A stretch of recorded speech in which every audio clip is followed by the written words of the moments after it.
And so it begins, the age of the Skulk Sensor.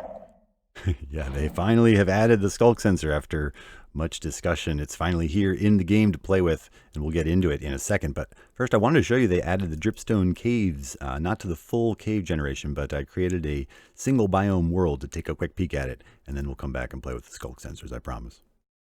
We can take a quick peek at the dripstone caves biome, which they have added, but not to the natural world generation. It's going to be part of the larger cave update, obviously. But yeah, we can slip into spectator mode and take a quick peek underground and see what it's going to look like in the real world. And yeah, here's a cool big ravine with a geode kind of peeking out. That's pretty cool. And yeah, you get a sense as to what it's going to look like.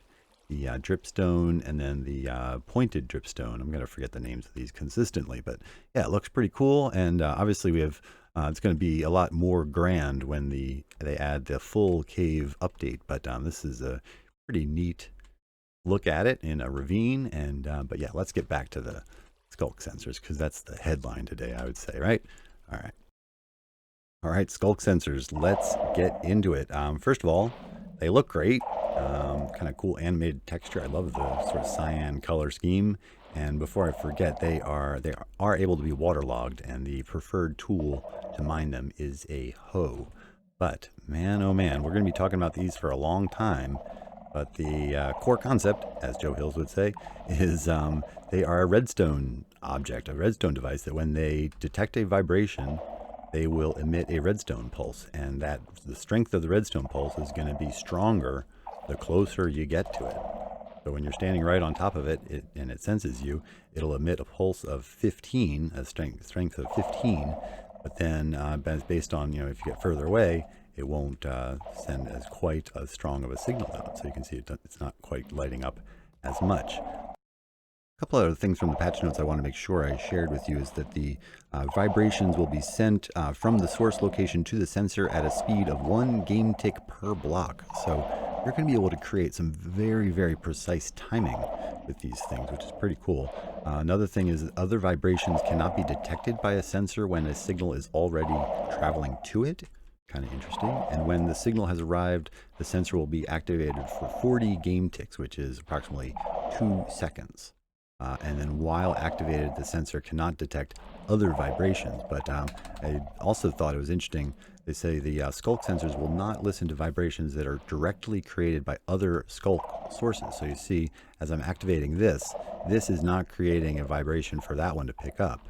It's my footsteps. But if we add a trapdoor, the trapdoor being powered by the redstone signal that the Skulk sensor is emitting when it hears my vibration, will activate the trapdoor, which has its own vibration, which is setting off this little chain of trapdoors opening and then activating the Skulk sensors, which are kind of nearby them.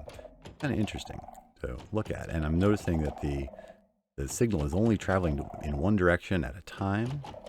I don't know, lots of details to be sort of figured out about this stuff. But I did want to show you the information having to do with comparators. Another interesting function of the Skulk sensor will be when you attach them to a comparator.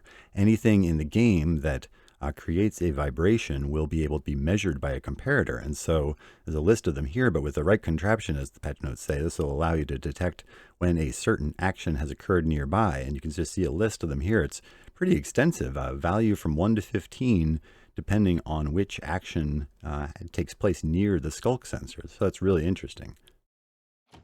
They've also given wool a new functionality when it comes to these Skulk sensors. When I move around, all these Skulk sensors can hear me. But if I add some wool, it basically acts as a like a sound dampener. And so you can see there's a very directional thing. You can just barely hear me through that little gap in the wall. It's really cool. So you'll be able to get some very precise directional sensing depending on where you want the sensor to be kind of listening to. And then if I patch that all up, it can't hear me no matter how much noise I make.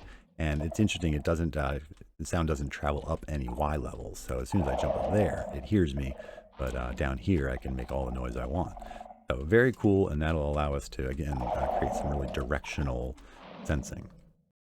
So obviously, just the beginning here with when it comes to Skulk Sensors here, but I wanted to share that with you as soon as possible. Did want to mention I noticed in a technical change that they have removed the max build height server setting. Is that a hint for things to come with the cave biome getting a bigger world height? I don't know. Maybe I'm reading into that. But anyway, I think I'm going to leave it here, guys. Until next time, this has been Riggs, and I love you. I'll see you soon. Bye-bye.